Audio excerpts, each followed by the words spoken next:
Tiene algo que ver con la suerte el fútbol también, ¿ah? Pero también a veces tiene que ver con mucha plata, casi como onda que se ganaron 50 lotos juntos.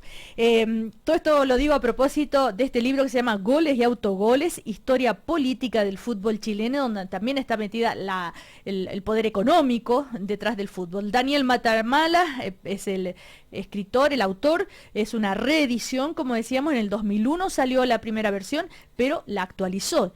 Y había mucho para actualizar. ¿Cómo te va, Daniel? Hola, Cecilia, muchas gracias por la invitación. Es cierto que hay una anécdota. Cuando presentas el libro, el primero, lo presentó Sebastián Piñera. Claro. ¿Y qué te dijo él ahí? Llegó con el libro súper subrayado, muy estudiado, con regla y lápiz lo había subrayado y lo había estudiado muy bien. Y yo decía ahora en la presentación que, un poco en broma, ¿no?, que parece que se lo había estudiado muy bien, porque después de eso empieza toda esta estrategia que ocupa Sebastián Piñera para, a través del fútbol, obtener un mejoramiento de su imagen en una maniobra muy específica para mejorar su posicionamiento en un sector en que él estaba muy débil, que eran los hombres de estratos socioeconómicos bajos en comunas populares. Y él entonces compra Colo-Colo. Y esa es una estrategia, de la Católica. Siendo el de la Católica, claro. Pero la Católica no le servía para esa estrategia. Entonces es una muestra muy clara, Piñera, de lo que se puede lograr cuando los políticos intentan entrar al mundo del fútbol con objetivos claros. ¿Y le resultó, crees tú? Como candidato le resultó muchísimo. Si tú comparas lo que pasó con Piñera en la elección del 2005, que la pierde, y la del 2009, la que gana, una de las grandes diferencias es que precisamente ese electorado que él buscó mediante Colo-Colo sube mucho su votación. Ahí hay un efecto bastante inmediato que, en parte, hay muchas otras cosas, por cierto, pero lo logra gracias a esa identificación emocional que el fútbol le permite obtener a los políticos con sus votantes. Ahora, desde ese entonces hasta ahora han pasado muchas cosas, pero tiene que ver, por ejemplo, las sociedades anónimas. ¿Qué es lo que te llama la atención a ti como periodista que sea digno de poner en un libro? En un libro que se llama Goles y Autogoles, y la historia política, en fin, donde además tú dices los nuevos dueños de la pelota, hablas de la influencia del poder económico. ¿Qué es tanto lo que ha arruinado o le ha beneficiado al fútbol? Hay una investigación bien en detalle de cómo se creó el proyecto de ley de sociedades anónimas, que de hecho parte en una iniciativa del propio Sebastián Piñera. Él, como senador, en su último día en el Senado propone el proyecto de ley, luego esto va mutando y finalmente el propio Piñera es el quien saca el mayor provecho. Pero lo interesante es cómo se forma una articulación, una trenza entre grandes grupos económicos y políticos que termina dominando los clubes más importantes de Chile. A Colo-Colo, a la U, a Católica, a Wanderers, donde por ejemplo está el grupo Penta involucrado directamente en tomar el control de Wanderers y poner a Joaquín Lavín, en ese entonces candidato a senador por Valparaíso, como una especie de vocero de este grupo.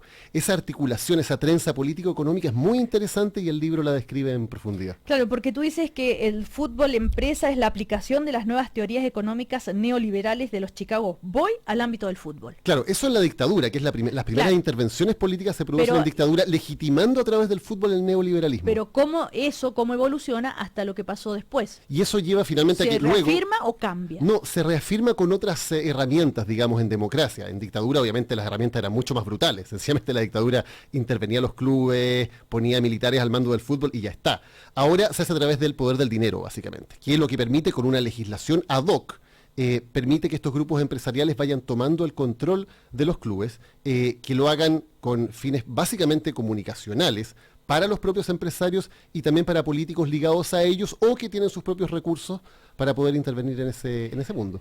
También abordas el tema del caso Jurasek, de José Jurasek, donde tú describes cómo se hizo la fortuna, tú dices, este ingeniero hizo su fortuna en la oscura privatización de Chilectra, bueno, todo lo que ya conocemos del caso Chispa, en fin, y cómo él después se vincula a el fútbol a través de la U. Claro, es muy interesante porque muchos de los principales actores del mundo del fútbol actualmente son empresarios muy cuestionados por temas de escándalos financieros. Jurasek en la Universidad de Chile, bueno, Carlos Dela, no sin ir más lejos, que también junto a Jurasek forman el grupo que obtiene la Copa Sudamericana con la U y con eso también logran romper la resistencia que en su primer momento tenían de la hinchada.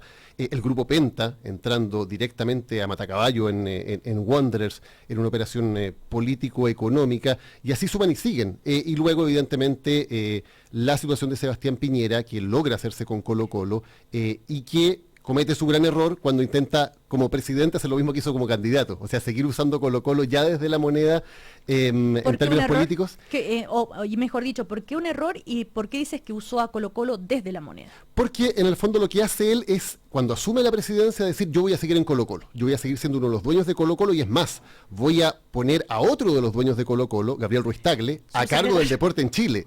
Sí, o sea, es una cosa que es realmente esquizofrénica, o sea, el encargado del deporte en Chile es al mismo tiempo uno de los dueños de la mayor empresa deportiva de Chile, un conflicto de intereses aberrante, pero se mantiene durante varios meses. Y eso le estalla en la cara a Piñera cuando Colo-Colo se enfrenta a Harold Mike Nichols, y Harold Mike Nichols hace estallar en el fondo la bomba que él trae, que es Marcelo Bielsa.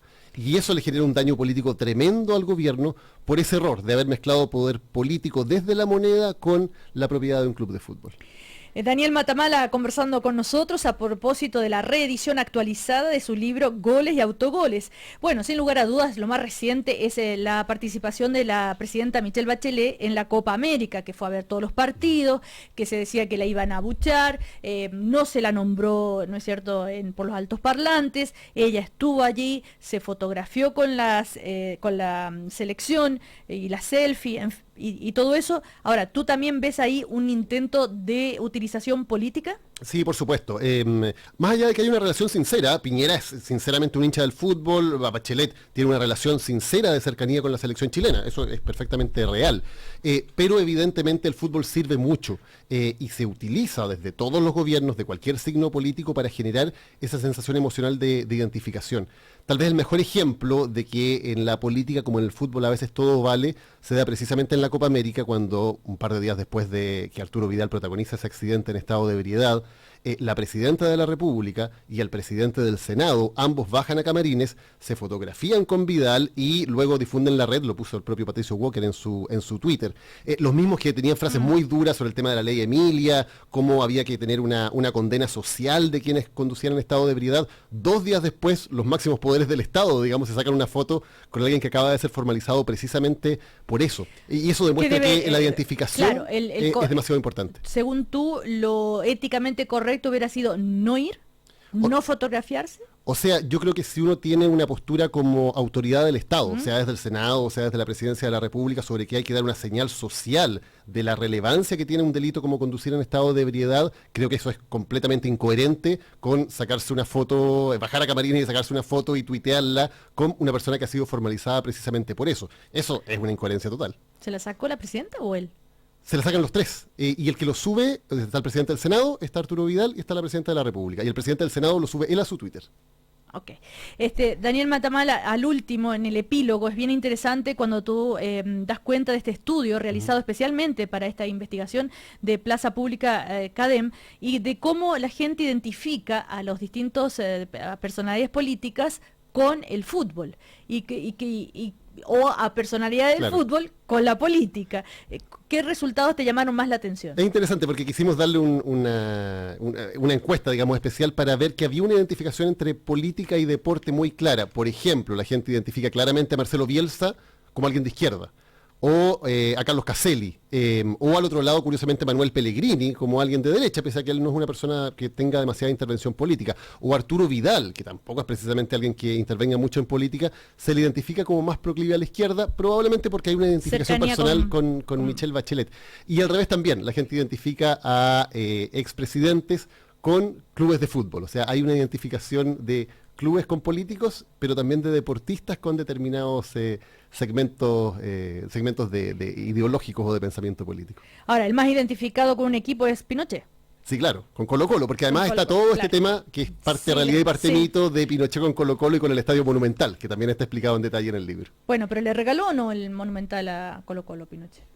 La respuesta corta es no. Fue parte de una operación propagandística previa al plebiscito que hizo la dictadura, en la cual los dirigentes de Colo-Colo se prestaron alegremente para esa operación, pero finalmente, después del plebiscito, esa promesa tan pública de Pinochet en la moneda de regalar plata para el Estadio Monumental nunca se concretó. Nunca llegó la plata. No.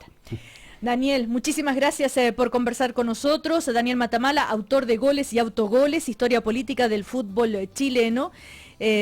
Bueno, poco tiempo tuvimos porque tú sabes la actualidad, tú Sí, tú la sabes noticia mejor que manda. nadie, la noticia manda. Supongo que ya te vas a CNN también por lo que está pasando a meterte de lleno en esto. Muchas gracias, que te vaya súper bien. Muchas gracias. Ya vienen las noticias del Diario de Cooperativa, nosotros nos encontramos mañana a las 9. Chao.